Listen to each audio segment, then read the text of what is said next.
తెలంగాణ రాష్ట్రంలోని ఖమ్మం జిల్లా ఖమ్మం నగరంలోని సంబాద్రి కొండపైన ఈ కోట ఉంది. క్రీస్తు శకం 957వ సంవత్సరంలో నిర్మించబడిన ఈ ఖమ్మం కిల్లా ఇప్పటికీ చెక్కు చెదరకుండా అందరినీ ఆకట్టుకుంటోంది. దీనిని నిర్మించింది రెడ్డి సోదరులుగా ప్రసిద్ధి చెందిన లక్నారెడ్డి మరియు వెలమరెడ్డి అని చెబుతారు. ఇక్కడ లక్ష్మీ నరసింహస్వామి వారి ఆలయం కూడా ఉంది. కిల్లా వైశాల్యం 4 చదరపు మైళ్ళు. దీని ప్రహరీ ఎత్తు 40 నుంచి 80 అడుగులు, వెడల్పు 15 నుంచి 20 అడుగులు, మొత్తం 10 ద్వారాలు. పశ్చిమ వైపున దిగువ కోట ప్రధాన ద్వారం, తూర్పు వైపు ద్వారాన్ని రాతి దర్వాజా అంటారు. దీన్నే పోత దర్వాజా అని కూడా పిలుస్తారు. కోట చుట్టూ 60 ఫిరంగులు మోహరించే వీలుంది. కోట లోపల జాఫర్ దౌలా కాలంలో నిర్మించిన ఒక పాత మసీదు, మహల్ ఉన్నాయి. 60 అడుగుల పొడవు, 20 అడుగుల వెడల్పు ఉన్న జాఫర్ దౌలా బావి ఉంది. కోటపై ముట్టడి జరిగినప్పుడు తప్పించుకునేందుకు ఒక రహస్య సొరంగం కూడా ఉంది. వర్షపు నీటిని నిల్వ చేసుకునేందుకు కాల్వలు ఉన్నాయి. కిల్లాలోకి ప్రవేశించటానికి 2 ముఖద్వారాలు ఉన్నాయి. లోపలి సింహద్వారం చదరంగా ఉండి 30 అడుగుల ఎత్తులో పెద్ద పెద్ద రాళ్లతో నిర్మించారు.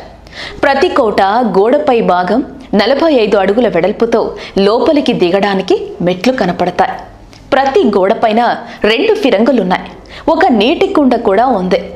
సింహద్వారం సమీపంలో 6 అడుగుల ఫిరంగి ఉంది. ఫిరంగి గుండు తగిలిన చెక్కు చెదరని పటిష్టతతో నిర్మించారు ఈ రాతి కట్టడాన్ని.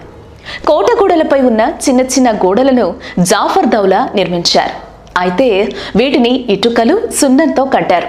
కిల్లాలో 80 అడుగుల వెడల్పుతో ఒక పెద్ద దిగుడు బావి ఉంది. లోపలికి దిగడానికి రాతి మెట్లు కూడా ఉన్నాయి. కోట సింహం దాటి లోపలికి కొద్ది దూరం వెళ్ళాక అసలు దుర్గం కనిపిస్తుంది. దీనిపైకి ఎక్కటానికి చిన్న మెట్లు కూడా ఉన్నాయి. ఈ మార్గంలో చిన్న చిన్న రాతి గోడలతో ద్వారాలున్నాయి. వీటిని దాలోహిస్వారు అంటారు. కొండపై కట్టిన ఈ కిల్లా విస్తీర్ణం 3 చదరపు మైళ్ళు. 15 బురుజులు శత్రు సైన్యం దాడులను తట్టుకునే విధంగా ఒక దాని వెంట మరొకటి 2 గోడలు నిర్మించారు. పెద్ద పెద్ద రాళ్లను కోట నిర్మాణంలో నిలువుగా పేర్చి తాటికొయ్య ప్రమాణంలో నిర్మించారు. పక్క రాళ్లు అతకటానికి ఎలాంటి సున్నము వాడకపోవటం గమనార్హం. వాటి చుట్టూ లోతైన కందకం తీశారు. కాకతీయ పట్టణం ఓరుగల్లు నుంచి ఖమ్మం కిల్లా కోటకు సొరంగ మార్గం ఉందని, దాని ద్వారానే రాకపోకలు సాగేవని కథనం కూడా ప్రాచుర్యంలో ఉంది. ఈ విధంగా కట్టిన ఈ అద్భుత కట్టడం అప్పటి రాజుల నిర్మాణ చాతుర్యాన్ని తెలియచేస్తున్నాయి.